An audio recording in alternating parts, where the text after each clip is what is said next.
નમસ્કાર, મંતવ્ય ન્યૂઝ પર આપનું સ્વાગત છે। હું છું આપની સાથે રોનક। સીધો સંવાદમાં આજે મુદ્દાની ચર્ચા કરવી છે ટેરિફ શબ્દ સાંભળતા લોકોને મનમાં વિચાર આવે કે ટ્રમ્પ દ્વારા અમેરિકા દ્વારા ભારત પર લગાવવામાં આવતો ટેક્સ, ભારતથી જતી વસ્તુઓ હવે મોંઘી થશે। 1 ઓગસ્ટથી 25% ટેરિફ તો લાગી ગયો છે ને આગામી જે 27 ઓગસ્ટે આવશે તેથી વધુ 25% ટેરિફ લાગશે। આ 25% ટેરિફ લાગશે પછી કુલ 50% ટેરિફ થવાનો છે ને ભારત ના લોકો વિચારે છે કે આ ટેરિફ આપણે કઈ રીતે નુકસાન પહોંચાડશે, પરંતુ સૌ કોઈને જણાવવું સૌથી વધારે સારું છે કે ભારતને એટલી હદે નુકસાન થવાનું નથી, પરંતુ ક્યાંય ને ક્યાંય નિકાસ થતી હશે તેમાં ઘટાડો થશે। અને મુખ્ય ટેરિફનું કારણ છે રશિયા પાસેથી મંગાવાતું તેલ। ભારતના વિદેશ મંત્રીએ કહ્યું કે અમે વિદેશમાંથી રશિયામાંથી તેલ મંગાવીએ, અમારો ફાયદો છે એ અમે ક્યારેય બંધ ન કરી શકીએ। જો અમેરિકાને વાત ન ગમતી હોય તો અમેરિકા તેલ ન મંગાવે। અને ટ્રમ્પ આ તમામ નીતિઓમાં પોતાનો ફાયદો શોધતા હોય તેવા દ્રશ્યો સામે આવ્યા છે। હાલમાં ટ્રમ્પની એક પ્રસ્તાવ જે જાહેર થયો છે તેમાં કહેવામાં આવ્યું છે કે હવે ફર્નિચર પર ટેક્સ લગાવવામાં આવશે, ટેરિફ લગાવવામાં આવશે। અને તેનો મુખ્ય ઉદ્દેશ્ય છે કે અમેરિકામાં બનતું જે ફર્નિચર છે તે હવે મોંઘું થશે અને ત્યાં બનતા ફર્નિચરને વધુ વેગ મળશે। અને સાથે જ સૌથી મોટી વાત એ છે કે ભારતમાંથી જતી દવાઓ, માણસ કોઈ પણ બીમારીમાં હોય તો દવાનો સહારો લેતા હોય છે ને અડધું અમેરિકા છે તે ભારતની દવાઓ પર નિર્ભર છે।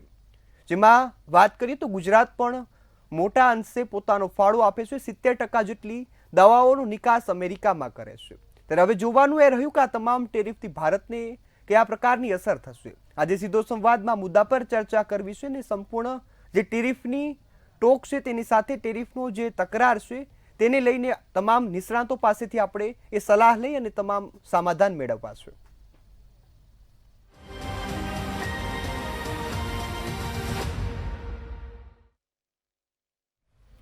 ત્યારે આજે આપણે સીધો સંવાદમાં ટેરિફો પર ટોક મુદ્દે ચર્ચા કરવી છે ને આ મુદ્દા પર ચર્ચા કરવા માટે આપણી સાથે જોડાયા છે જગદીશભાઈ વ્યાસ કે જેઓ વિદેશી બાબતોના જાણકાર છે, આ સાથે જ નિશ્ચલ સંઘવી કે જેઓ એક સિનિયર પત્રકાર છે, અને અમીશ દાદાવાલા કે જેઓ એક વિશ્લેષક છે।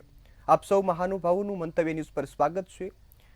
જગદીશભાઈ, હું આપની પાસેથી શરૂઆત કરવા માંગીશ। ટેરિફ શબ્દ સાંભળતા લોકોને મનમાં વિચાર આવે કે ભારતીય વસ્તુ બહાર જાય છે તેના પર ટેરિફ લાગશે, અમને કોઈ અસર નહીં થાય, પરંતુ અહીં વાત કરીએ તો ટ્રમ્પના ટેરિફનો રેલો આપણા ઘર સુધી પણ આવવાનો છે અને ખાસ દવાઓ સહિતની જે વસ્તુઓ છે પોતાનો ફાયદો જોવે ને જે ટ્રમ્પ છે તે ટેરિફ નથી નાખતો એ અને પોતાના ફાયદા માટે તમામ કરતું હોય તેવું દેખાય છે।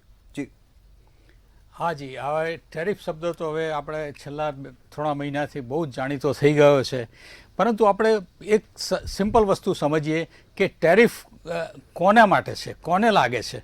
ત્યાંની સરકાર પૈસા બનાવી લે છે, પરંતુ એ વસ્તુઓ જે અમેરિકામાં ઇમ્પોર્ટ થતી હોય છે, અમેરિકા ઇમ્પોર્ટ કરતા હોય છે, એ લોકો ત્યાંની જનતાને વાપરાય છે, એ લોકોને વસ્તુ મોંઘી પડવાની છે। આમાં અમેરિકાની સરકાર પાસે પૈસા આવશે। હમણાં જ એક રિપોર્ટ કહે છે ત્યાંના ફાઇનાન્સ મિનિસ્ટર કે જુલાઈ મહિનાના આખર સુધીમાં $300 બિલિયન એ લોકોએ ટેરિફમાં કલેક્ટ કર્યા છે, અને એ પૈસા એ અમેરિકાના દેવું છે એને ઘટાડવા માટે ઉપયોગ કરવાના છે। એમની દ્રષ્ટિએ વાત બરાબર છે કે અત્યારે અમેરિકાનું $37 ટ્રિલિયન, ટ્રિલિયન એટલે 12 મીંડા લાગે, એટલા ડોલરનું એમનું દેવું છે, એટલે એને ઘટાડવા માટેનો પ્રોગ્રામ છે। પણ બીજી બાજુ શું થાય છે કે જે આટલો વધારે પડતો ટેરિફ લગાવવાથી ત્યાંની જનતા ઉપર મોટો બોજ આવે છે, અને એટલે જ ત્યાંનું ઇન્ફ્લેશન વધે છે, ત્યાંની અનએમ્પ્લોયમેન્ટ વધે છે, અને એ જ રિફ્લેક્શન ઓવરઓલ થતું હોય છે। હવે ભલે એ લોકોએ બધા બહાના કર્યા છે અત્યાર સુધી તો, અને ત્યાંનું માર્કેટ પણ અત્યારે સ્વીકાર્યું છે। કારણ શું છે કે આ ટેરિફ લાગતા પહેલાં ઘણી બધી કંપનીઓએ ઘણો બધો માલ લીધેલો છે, જેમ કે ભારત જેટલું એક્સપોર્ટ કરે છે એમાં જુલાઈ મહિના સુધી આ ટેરિફ શરૂ થયો એ ત્યાં સુધીમાં લગભગ 36% ઇન્ક્રીઝ થઈ ગયું છે આપણું એક્સપોર્ટ, ખાલી પહેલાં 6 મહિનામાં જ। એટલે અત્યારે અસર દેખાતી નથી, અને અમેરિકામાં દેખાતી નથી કદાચ, પરંતુ મને એમ લાગે છે કે 6 મહિના પછી આ વસ્તુ બહુ મોટી દેખાશે, ત્યારે એ લોકોએ બીજો રસ્તો કાઢવો પડશે।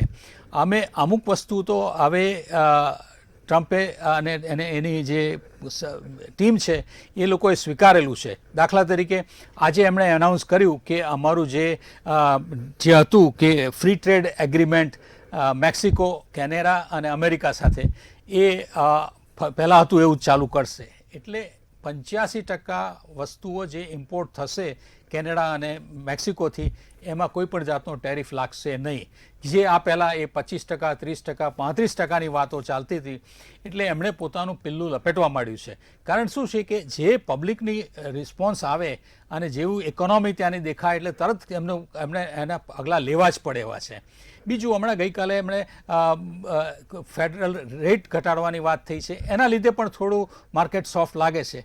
પરંતુ જો આ રીતે વધારે પડતા ટેરિફ ઉપર જો બીજા દેશોને લાગશે, ભારતને પ્રમાણમાં અસર ઓછી થશે. અસર તો થવાની જ છે, કારણ કે આપણા અમુક ઇન્ડસ્ટ્રીઝ બહુ જ મોટા પ્રમાણમાં એક્સપોર્ટ કરે છે. આપણે $84 બિલિયન એક્સપોર્ટ થતું હોય છે, એટલે અસર તો થવાની છે. પરંતુ કેટલા બધા દેશો એવા છે કે જે લોકો ફક્ત ને ફક્ત એક્સપોર્ટ ઉપર જ નભે છે, ફક્ત ને ફક્ત અમેરિકાના એક્સપોર્ટ ઉપર જ નભે છે. હવે એટલું બધું ક્વોન્ટિટી કદાચ નથી જતી, પરંતુ ડોલર વેલ્યુ દુનિયાની બધી કરન્સીમાં એટલી બધી ઉપર છે, એટલે આપણને વધારે મોટું લાગે છે. અરે આ જોવા જઈએ તો એ પ્રમાણમાં ભારતને અસર ઓછી થાય છે એવું લાગે છે. પરંતુ મને નથી લાગતું કે આવતા અઠવાડિયે 27 પછી જે બીજા 25% લગાવશે એમને એ પાછા ખેંચવા જ પડશે. હવે ધીરે ધીરે ફાર્માસ્યુટિકલ્સનું પણ બહુ મોટું પ્રેઝન્ટેશન છે એમનું ત્યાં, કે ત્યાંની કંપનીઓ, ઇવન ત્યાંની જેનેરિક બનાવનારી કંપનીઓ પણ ભારતમાંથી જેનેરિક દવાઓ ખરીદે છે. અમેરિકા દુનિયાની 60% દવાઓ વાપરે છે, એમાં બહુ જ મોટો હિસ્સો, 50%થી વધારે હિસ્સો ભારતનો છે. એટલે એમને એના વિના ચાલે એવું જ નથી. એટલે એના માટે એમણે સ્પેશિયલ કેસમાં ટેરિફ ઘટાડવો પડશે, અથવા ટેરિફ નાબૂદ કરવો પડશે, અથવા તો જેમ પહેલાં 5% કે 6% લેવાતો તો એ લેવલ પર આવવું પડશે. એટલે હવે સ્પેસિફિક અમુક પ્રોડક્ટ્સ માટે થઈને કરે છે. જેમ એમણે કેનેડા અને મેક્સિકો સાથે કર્યું કે ખાલી 15% આઇટમ ઉપર જ ટેરિફ લગાડવો, એમ બીજા દેશો સાથે કરે છે. ચાઇના સાથે પણ એવું છે કે એવી હાલત થઈ ગઈ હતી કે એના વિના ત્યાંની ટેકનોલોજી ઘણી બધી કંપનીઓ ચાલી શકે એમ નહોતી, એટલે 90 દિવસનો પોઝ પીરિયડ મૂકી દીધો છે. એટલે આમ કરવા જતાં મને એમ લાગે છે કે ભારતને પણ એ લોકો કન્સિડર કરવી પડશે. અને એમાંય જે હવે આ મહિનાની આખરમાં જે ભારત, ચાઇના અને રશિયા સાથે જે મિટિંગ થવાની છે એની અસર પણ દેખાશે. આજે ચાઇનાએ પણ સમર્થન આપ્યું છે ભારતને, અને એટલું કહ્યું છે કે આ રીતે આપણે મૌન રહીએ એનો અર્થ એવો નથી કે ગુંડાગીરી વધી જાય. આવા શબ્દોમાં એમણે સ્ટેટમેન્ટ આપેલું છે અને ખુલ્લેઆમ ભારતની સપોર્ટ કરેલો છે. એમણે કહ્યું છે અમે ભારતનો માલ વધારે લઈશું, અને આ રીતે એક આખી ઇમેજ તૈયાર થઈ રહી છે. જી બિલકુલ. આ સાથે જ નિશ્ચિલભાઈ, હું આપની પાસે આવવા માંગીશ. સૌથી પહેલા આપણે વાત કરીએ, હાલ જે છેલ્લો સૌથી મહત્વનો મુદ્દો એ ચર્ચામાં છે કે સર્જિયો ગોર. આ શબ્દ લોકોને એટલા માટે યાદ છે કે ઇલોન મસ્કે આ વ્યક્તિને સાપ ગણાવ્યા હતા, અને હાલ અમેરિકાના રાજદૂત તરીકે ભારતમાં તેઓને સ્થાન આપવામાં આવ્યું છે, અને લોકો અહીં ટીકા પણ કરી રહ્યા છે, અને સાથે અમેરિકામાં પણ આ વાતની ચર્ચા છે. તો આપ આ મુદ્દાને કઈ રીતે જોઈ રહ્યા છો કે જે ગોરને અહીં નિમણૂક કરવામાં આવી છે, તો ભારતને કયા પ્રકારની અસર થશે? ખરેખર તો ટ્રમ્પ એક વેપારી માણસ છે, અને એ બીજા કોઈનું સાંભળતો નથી, અને જેમ પૈસાનો જ્યાં ફાયદો દેખાય એ પ્રમાણે નિર્ણય લઈ લે છે, અને એને એમ છે કે પાછળથી કદાચ બદલી નાખશું. પણ જે ફાર્મા ઉપર ટેરિફ લગાડવાની વાત છે, તો અમેરિકામાં અત્યારે 25% લોકો એવા છે જેના માટે મેડિસિન્સ આર અનએફોર્ડેબલ, એટલે કે એ લોકો પાસે પૈસા નથી દવા લેવાના. લગભગ 35 કરોડની વસ્તી હોય, તેમાંથી 8-9 કરોડ લોકો પાસે તો પૈસા અત્યારે છે જ નહીં. સેવાકીય સંસ્થા અને સરકારની હેલ્પ લઈને લેતા હોય છે દવાઓ. હવે જ્યારે દવાઓ પર ટેરિફ લાગશે વધારે, ત્યારે આનાથી પણ અનએફોર્ડેબિલિટી વધી જશે, અને બીજા પણ ઘણા પણ રિપરકશન આવી શકે એવું છે ટેરિફ્સથી. જેમ કે કુરિયર, અત્યારે આજે ઇન્ડિયન પોસ્ટલ સર્વિસે કુરિયર બંધ કરી દીધા અમેરિકાના. ઘણી કુરિયર કંપનીઓ બંધ કરી દે છે. એનું કારણ છે કે ભારતથી કુરિયર નીકળે ત્યારે 25% ટેરિફ હોય, કદાચ ભરી પણ દીધું હોય, પણ જ્યારે અમેરિકા પહોંચે 10 દિવસ પછી, તો ત્યારે કદાચ 100% ટેરિફ થઈ ગયું હોય. તો ત્યારે જો મોકલનાર હાથ ઊંચા કરી દે તો કુરિયર કંપનીએ ટેરિફ ભરવા પડે. એટલે આના જે કઈ રિપરકશન્સ આવશે એનાથી 100% પાછળથી એ લોકોને ટેરિફ્સના નિયમો ચેન્જ કરવા પડશે. જી બિલકુલ. આ સાથે જ અમીશભાઈ, હું આપની પાસે આવવા માંગીશ. અહીં ફાર્માસ્યુટિકલ ઉદ્યોગની સૌથી મહત્વની વાત છે કે ભારત સૌથી વધુ નિકાસ અમેરિકામાં જ કરે છે, અને અમેરિકા તેના પર ટેરિફ નાખે તેવી શક્યતા પૂરતી દેખાય છે. ટ્રમ્પ ન કરે એ ઓછું એવું લોકો કહે છે, કારણ કે તે પોતાનું નુકસાન થાય પરંતુ એ નિર્ણય પોતાના મનથી જેમ ફાવે એમ તેમ લઈ લેતા હોય છે અને તેના કારણે તેઓ ચર્ચામાં રહેતા હોય છે. સવારે ઉઠી નવી કંઈક પોસ્ટ કરે ને તેનામાં નવી જાહેરાત હોય છે. ત્યારે જે ફાર્માસ્યુટિકલ ઉદ્યોગ છે, જો તેના પર ટેરિફ નાખવામાં આવે તો ભારતને શું અસર થશે અને તેનાથી ભારતીય લોકોને શું અસર થશે? હાજી, આ અઠવાડિયા પહેલાંની પોઝિશન એવી હતી કે ટ્રમ્પ ઉપર આ જ બધા કહેવાતું હતું કે એ બિઝનેસમેન છે અને પોતાનું મન ફાવે કરે છે, આ છે. પરંતુ છેલ્લા 3-4 દિવસમાં આપણે જોયું છે કે એણે ઘણું બધું કન્સિડરેટ કરવા માંડ્યું છે. હવે એને ભારત અને ચાઇના જો સંધિ કરે અને સાથે બને તો વિશ્વના 2 મોટા માર્કેટ સાથે થઈ શકે એમ છે. એટલે આ બધી વસ્તુમાં એને ચોક્કસ કરેક્શન કરવું જ પડશે. જી બિલકુલ જગદીશભાઈ, હું આપની પાસે આવું આ પહેલા આપણે અમીશભાઈને એક વખત સાંભળી લઈએ. હાજી અમીશભાઈ, હું આપને એ પણ પૂછવા માંગીશ કે જે રીતે હાલ આ ટેરિફની વાત ચાલે છે તેમાં કંઈ ને કંઈ દેખાય છે કે અમેરિકા પોતાનો ફાયદો જોવે છે અને ટ્રમ્પ ખાસ પોતાના જ ફાયદા માટે કરતું હોય ને લોકો એ પણ ચર્ચા કરે છે કે પોતા ઉપર દેવું વધી ગયું છે ને આ દેવું ઘટાડવા માટે મંદી આવે તો દેવું ઓછું ચૂકવવું પડે. આ મુદ્દાને આપ કઈ રીતે જોઈ રહ્યા છો? ભારત અને અમેરિકાના જે રિલેશન છે એને બેસિકલી 3 ડિવિઝનમાં કરી શકાય. એક પોસ્ટ ઇન્ડિપેન્ડન્સ, પછી ઇન્ડિપેન્ડન્સથી નરસિંહ રાવની સરકાર સુધી અને નરસિંહ રાવ સરકાર પછી નરેન્દ્ર મોદી સાહેબની સરકાર સુધી. હવે આ તમામ ફેક્ટરની અંદર સરળ અને સાદું વિચારીએ તો ધીરે ધીરે આખો વિશ્વ ગ્લોબલાઇઝેશન તરફ જઈ રહ્યું છે. આજથી 147 વર્ષ પહેલા કોઈ પણ દેશની અંદર જવા માટે કોઈ પણ નાગરિકે કોઈ વિઝા લેવા નહોતા પડતા. 147 વર્ષની અંદર આ સિચ્યુએશન આવી છે કે દરેક દેશના નાગરિકને બીજા દેશમાં જવું હોય તો વિઝા લેવા પડે. આ એક એપેક્સ બની રહ્યું છે જેમાં જે પાવરફુલ નેશન્સ છે, જે લોકો પાસે પૈસા છે, જે લોકોની પાસે સત્તા છે, જે લોકોની પાસે કંટ્રોલ ઓવર અધર કન્ટ્રી છે. કંટ્રોલ ઓવર અધર કન્ટ્રીનો મતલબ કેવો થાય છે? સિમ્પલ લેંગ્વેજમાં સમજાવું તો જ્યારે ભારત દેશ આઝાદ થયો ત્યારે આપણી દેશની જે તે સરકારે એવો નિયમ કર્યો, એક પોલિસી બનાવી કે આપણે કોઈની સાથે સ્ટ્રેટેજિક એલાઇનમેન્ટમાં નહીં જઈએ. એટલે એ લોકો અમેરિકા તરફ નહીં ગયા, રશિયા તરફ નહીં ગયા. પછી સ્ટ્રેટેજિકલી અમેરિકાને પાકિસ્તાનની જરૂર પડી, એ પાકિસ્તાન પાસે ગયું. પાકિસ્તાને એનો ટેકો લઈને ઇન્ડિયા સાથે વોર પણ કર્યા, ઘણું બધું થયું. હવે ધીરે ધીરે ઇન્ડિયા ઇમર્જ થઈ રહ્યું છે અને પાકિસ્તાન જે છે તે ડિપ્રાઇવ થઈ રહેલું છે. આ સંજોગોની અંદર ભારતને કોઈ પણ વસ્તુ હોય, દવા હોય કે ભારતની ટેકનોલોજી હોય કે ભારતનું મેન પાવર હોય, કે જે ભારતના લોકોનું નોલેજ છે. આજે ગૂગલ કોણ ચલાવે છે દુનિયાને ખબર છે, માઇક્રોસોફ્ટ કોણ કંટ્રોલ કરે છે દુનિયાને ખબર છે, સિટી બેંકના હેડ કોણ છે એ લોકોને ખબર છે. ઇન્ડિયાનું ટોટલ પોપ્યુલેશન આજે એક મેજર માઇનોરિટી તરીકે યુએસની અંદર કામ કરી રહ્યું છે. એ લોકોની ત્યાંની લોકલ નાની મોટી સંસ્થાઓ, નાના મોટા ટ્રસ્ટ, નાની મોટી એલાયન્સ છે કે એ પણ અમેરિકાને પોલિટિકલી ઇન્ફ્લુઅન્સ કરે છે, કરતી આવશે. અને દવાથી માંડીને જેટલી પણ વસ્તુ આપણે અહીંયાથી એક્સપોર્ટ કરીએ છીએ, દેટ ઇન્ક્લુડ સોફ્ટવેર, એ અમેરિકાની ઇકોનોમીનો બેકબોન છે. જેમ આગળ ચર્ચા થઈ ગઈ કે અમેરિકાની ટોટલ મેડિસિન ઇમ્પોર્ટ 50% ઇન્ડિયા કરે છે.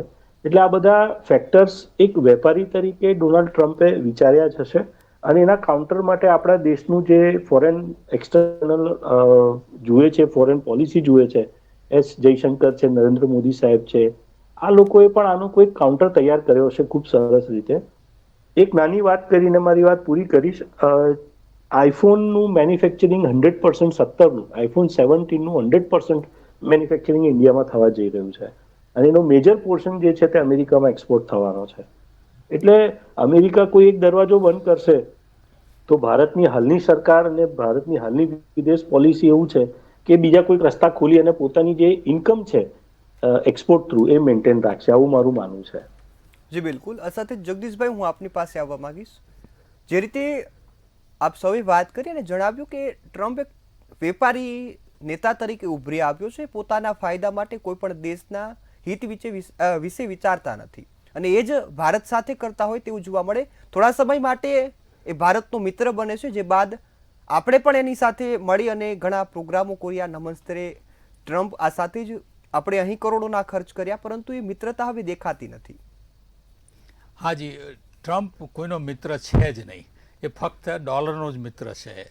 એમ માને કે એ અમેરિકા માટે ભલું કરી રહ્યા છે, ત્યાં પણ એ ખોટા પડી રહ્યા છે.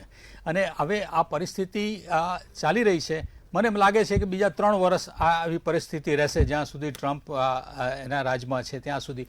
પછી એ વખતમાં તો આના પછી તો એ રહી શકવાના છે જ નહીં.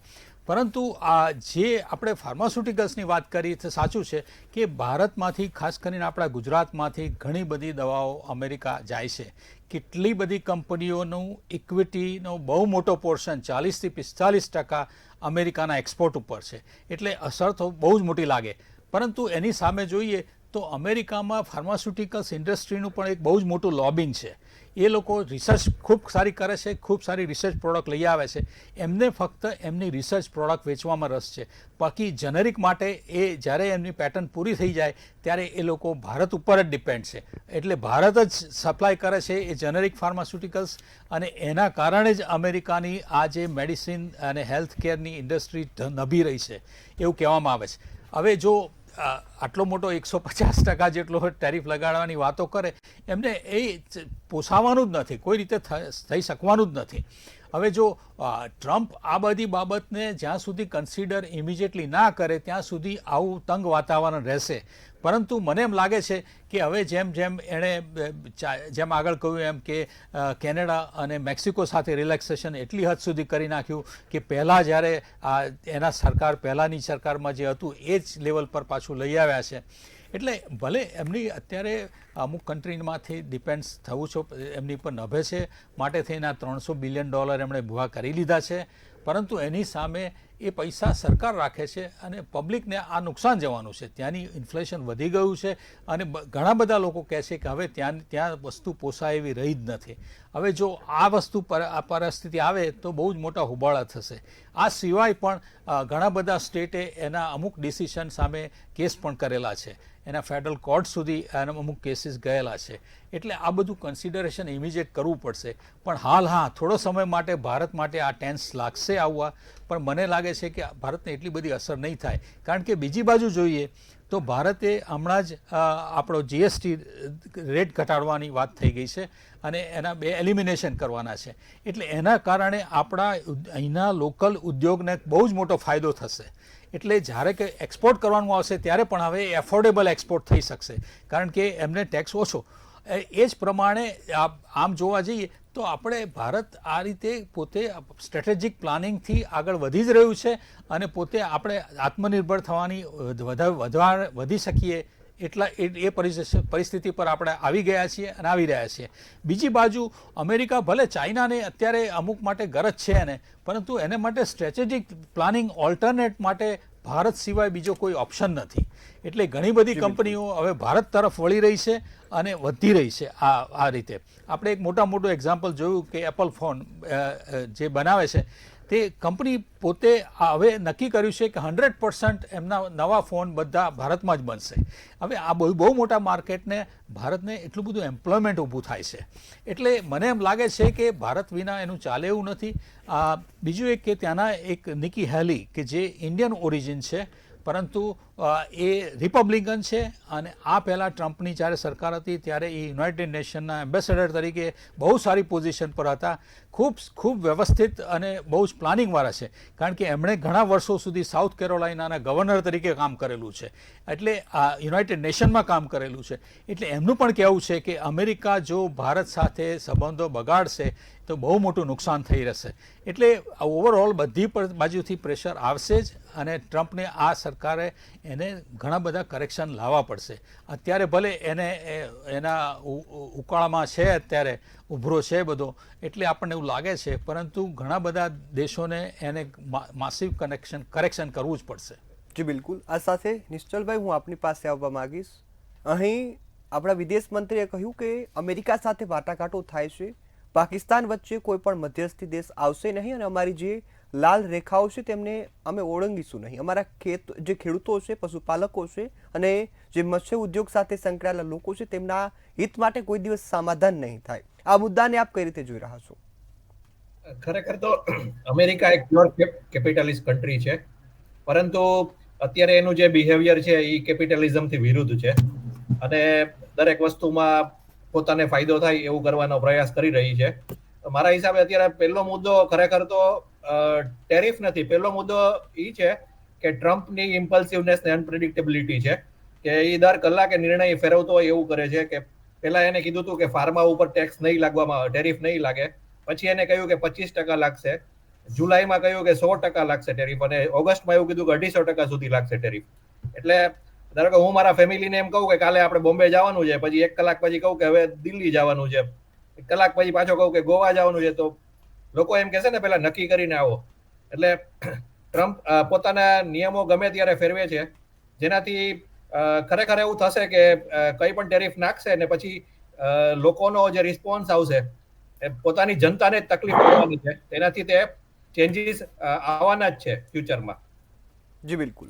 આ સાથે જ અમીશભાઈ, હું આપની પાસે આવવા માંગીશ. અહીં આપણે ફાર્માસ્યુટિકલ ઉદ્યોગની વાત કરીએ કે હવે તેના પર ટેરિફ નાખશે, અને આ સાથે મહત્વનો મુદ્દો એક એ ઉઠ્યો છે કે ફર્નિચર અત્યાર સુધી અમેરિકા છે તે બહારથી મંગાવે છે. અમેરિકામાં પહેલા બનતું હતું, પરંતુ બહારથી સસ્તું આવવા લાગ્યું, જેના કારણે ઉદ્યોગો પડી ભાંગ્યા છે, અને હવે તેને પ્રોત્સાહન આપવા માટે તેઓ પગલું ભરી રહ્યા છે અને ફર્નિચર ઉપર ટેરિફ લગાડી રહ્યા છે. આ મુદ્દાને આપ કઈ રીતે જોઈ રહ્યા છો, ને એ કેટલી હદે જે અમેરિકાના લોકોને અસર કરશે?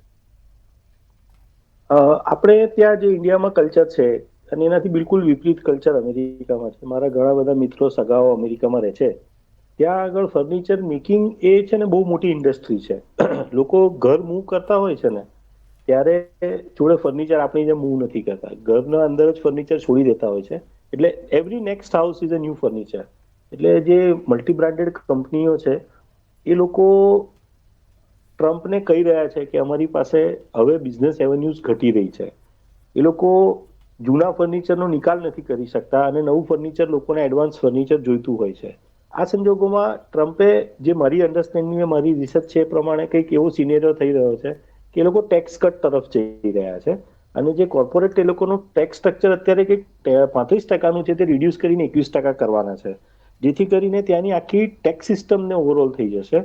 અને ફર્નિચર એક એવી વસ્તુ થઈ છે કે દરેકના ઘરમાં, ગરીબમાં ગરીબ માણસના ઘરમાં બી ફર્નિચર છે અને ધનવાનથી ધનવાન માણસના ઘરમાં પણ ફર્નિચર છે. એટલે ટ્રમ્પની જે પોલિસી છે અમેરિકા ફર્સ્ટ, એ અમેરિકા ફર્સ્ટની પોલિસીની સાથે અલાઇન થઈને એમણે દરેક વ્યક્તિને કંઈક એડજસ્ટ કરવા માટે કે કોઈક જગ્યાએ બાંધછોડ કરવા માટે, તૈયારી કરવા માટે કે I will give you good life. તમે ટ્રમ્પને બધા જ નિર્ણય જુઓ તો એ અમેરિકન્સને ગુડ લાઈફ તરફ લઈ જાય છે. તમને જોબ મળશે, તમને સસ્તું મળશે, તમને વસ્તુઓમાં ટેક્સમાં રિલેક્સેશન મળશે. એક બીજા શબ્દમાં કહું, ઇન્ડિયન પર્સપેક્ટિવમાં કહું તો મોદી સાહેબ જે અચ્છે દિનની વાત કરી રહ્યા હતા એ વસ્તુ આજે ડોનાલ્ડ ટ્રમ્પ અમેરિકામાં ઇમ્પ્લિમેન્ટ કરી રહ્યા છે. અને એમાં ફાર્મા એક વસ્તુ એવી છે કે અમેરિકનની મેડિકલ દુનિયા બહુ અલગ છે, આપણા જેવી નથી, બહુ સ્ટ્રિન્જન્ટ છે. ત્યાંના ડોક્ટરોને જ્યાં સુધી ફીલ નહીં થાય ત્યાં સુધી એ લોકો ટ્રીટમેન્ટ નથી આપતા, એટલે સેલ્ફ મેડિકેશન બહુ હાયર એન્ડ પર છે. અને એઆઈના જમાનામાં એવી બધી કંપનીઓની એપ્સ આવી ગઈ છે કે જે તમને જાતે ડાયગ્નોસિસ કરે. મોબાઈલ કંપનીઓ પોતાની ઘડિયાળની અંદર તમારા જે આપણી નાડી પરીક્ષા હતી એ ટેકનોલોજી લાવી રહી છે કે હવે તમારી ઘડિયાળ જ તમારી ડિસીઝ ડાયગ્નોસિસ કરશે અને તમને મેડિસિન પ્રિસ્ક્રાઇબ કરશે. એટલે કોઈક જગ્યાએ શિફ્ટ આવી રહ્યો છે. આમાં આપણે જે વસ્તુ મિસ કરી રહ્યા છે નેનો ટેકનોલોજી છે, કે અમેરિકા હવે નેનો ટેકનોલોજી તરફ જઈ રહ્યું છે. એટલે એમની જે રિક્વાયરમેન્ટ ઓન ફાર્મા છે એ થોડા ઘણા અંશે ઓછી થવાની છે. એટલે I see it as a trigger for Indian economy, Indian pharma industry, કે what is America is doing with their medicine requirement, that has to be consider very seriously. જી બિલકુલ. જગદીશભાઈ, હું આપની પાસે આવવા માંગીશ. અહીં ટેરિફની વાત આવે ને લોકો એ કહે છે કે ભારતથી જતી વસ્તુઓ પર લાગશે ને એ વસ્તુઓ અમેરિકાના લોકોને મોંઘી પડશે. આ વાત સાથે લોકો હજુ પણ એ વિચારે છે કે આપણે કોઈ નુકસાન થવાનું નથી, આપણે કોઈ અસર થવાની નથી. તો આ ટેરિફથી ભારતના સામાન્ય લોકોને શું અસર થશે? ભારતના લોકોને અસરમાં તો આ કંપનીઓ જે એમનું એક્સપોર્ટ ઘટશે અથવા એ લોકો વોલન્ટરી ઘટાડશે, કારણ કે અમુક લોસમાં તો એક્સપોર્ટ કરવાના જ નથી. મોટે ભાગે ભારતના જે એક્સપોર્ટર્સ છે એ બહુ જ થીન પ્રોફિટથી, બહુ જ ઓછા પ્રોફિટથી વધુ માલ વેચાય એ રીતે કરતા હોય છે. એટલે જો એ કોમ્પ્રોમાઇઝ કરે તો અહીંયા ભારતને એમ્પ્લોયમેન્ટમાં થોડો અસર થવાની છે. પરંતુ મને એમ લાગે છે કે જ્યાં સુધી આપણે ફુલ્લી ડિપેન્ડન્ટ નથી એક્સપોર્ટ ઉપર જ અને અમેરિકા માટે જ. કારણ શું છે કે છેલ્લા 5-10 વર્ષમાં આપણે જોયું છે કે ભારતે અમેરિકાની જેમ બીજા દેશો સાથે પણ આપણે ખૂબ સારા સંબંધો કરેલા છે અને ખૂબ સારું ટ્રેડિંગ આપણે દુનિયામાં બધા દેશો સાથે આપણે પર્સન્ટેજ દર વર્ષે વધી રહ્યું છે. એટલે આપણી ડિપેન્ડન્સી ફક્ત ને ફક્ત અમેરિકા પર રહેવાની નથી. બીજું કે અમેરિકા વેચવાનું શું છે, ફર્નિચરની એક વાત થઈ, પણ એ વખતે યુદ્ધના સામાનો એ વેચવા તૈયાર છે. બીજું એમને એગ્રીકલ્ચર, એટલા માટે તો એમની ટીમ અહીંયા આવવાની હતી, પછી કેન્સલ કરી, કારણ કે એમને ત્યાંનું એગ્રીકલ્ચર પ્રોડક્ટ્સ ભારતમાં ડમ્પ કરવી છે. કારણ કે ભારતની 140 કરોડની વસ્તીમાં બહુ મોટું માર્કેટ છે આનું. પરંતુ ભારતે ચોખ્ખો સ્પષ્ટ શબ્દમાં કહ્યું છે કે આપણા ખેડૂતો, આપણું ફિશરી અને આપણા ઉદ્યોગોને જરા પણ નુકસાન થાય એવું આપણે કોઈ જ પગલું લેવાના નથી, કોઈ કોમ્પ્રોમાઇઝ કરવાના નથી. એટલે એમણે એ ડેલિગેશન આવવાનું કેન્સલ કરી દીધું. એટલે હવે એમને ખ્યાલ આવી ગયો છે કે ભારતમાં માલ વેચવો હોય તો એટલો સહેલો નથી. પરંતુ અને બીજું કે યુદ્ધનો સામાન, હવે છેલ્લા થોડા વર્ષોમાં ભારતે આપણે ફ્રાન્સ સાથે સારા રિલેશન ઊભા કરી, ત્યાંથી પણ લીધેલા છે. રશિયાનું તો આપણે બહુ જ દાખલો હમણાં સિંદૂરમાં આપણે જોયેલું છે કે રશિયાએ કેટલો બધો સપોર્ટ કરેલો છે અને એમને આપણે સામાન ઘણો બધો લઈએ છીએ. એટલે હવે અમેરિકા ઇનસિક્યોર બે બાજુથી થયું છે. એક તો એમની આ જે ઇન્ડસ્ટ્રીઝ આખી છે જે યુદ્ધનો સામાનની, એમાં પણ હવે મોટા મોટી અસરો બીજા દેશો કરવા માંડ્યા છે. તદુપરાંત ચાઇના સાથે પણ એમને એ જ વાંધો છે કે ચાઇના હવે કોમન પ્રોડક્ટ્સ કરતાં હવે અપગ્રેડ પ્રોડક્ટ્સ ખૂબ સારી બનાવી રહ્યા છે. દાખલા તરીકે ઇલેક્ટ્રિક કાર, ઇલેક્ટ્રિક ઉપર ઓલ્ટરનેટ એનર્જી પર ચાઇના અમેરિકા કરતાં ઘણું બધું આગળ છે. એવું કહેવાય છે કે ચાઇનામાં બનેલી ઇલેક્ટ્રિક કાર ક્વોલિટીમાં વધારે સારી છે અને અમેરિકા કરતાં અડધી કિંમતે વેચી શકાય છે. એટલે હવે અમેરિકા પોતે ઇનસિક્યોર થઈ રહ્યું છે. એટલા માટે થઈને આ બધા ટૂંકા રસ્તા અજમાવા જાય છે કે જેમ બને એમ વધારે ઓઇલ વેચીએ, આપણે બીજા ઓઇલ કન્ટ્રી માટે આપણે ભારત ઉપર વધારે ટેરિફ નાખીએ. આવા બધા ટૂંકા રસ્તા લેવા માંડ્યા છે. પરંતુ એમને બહુ લાંબો સમય ચાલશે નહીં. મને એમ ખાતરી છે કે 6 મહિનાથી વધારે એમના આ બધી દાદાગીરી ચાલશે નહીં. જી બિલકુલ. જગદીશભાઈ, આપ સહિત અમારી સાથે જોડાયા, આપ સૌએ ખૂબ સરસ માહિતી આપી અને ચર્ચા કરી બદલ આપ સૌનો ખૂબ ખૂબ આભાર.